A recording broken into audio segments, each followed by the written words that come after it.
Welcome to Not Milk Never Milk. Subscribe if you're lactose intolerant. You already have the essentials: Google account and Teams access. Open Gmail and click Compose, then choose the calendar or schedule meeting icon to start. Once done, enter a clear title and pick date and start time, because precise scheduling avoids double bookings. Make sure to set duration and time zone before inviting others. Also decide whether you need a recurring series or a one-time meeting. This choice changes how attendees see availability. This gets you into the calendar editor fast. Now add the Teams meeting link. In the event editor, pick Add Conferencing and choose Microsoft Teams if available. That inserts a join link automatically.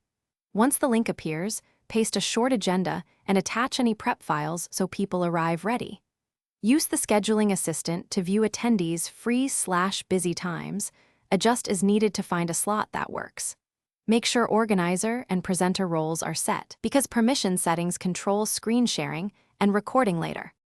Finish by reviewing time zone, attendees, and meeting options, then click Send so invites go out immediately. Once sent, watch for acceptances and propose new time if conflicts arise. Follow up with a quick message to key participants. If someone cannot join, resend the updated invite with a fresh Teams link.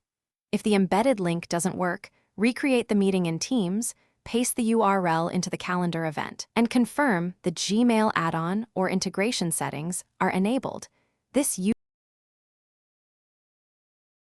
Thanks for watching. If this was helpful, leave a like and consider subscribing. See you next time.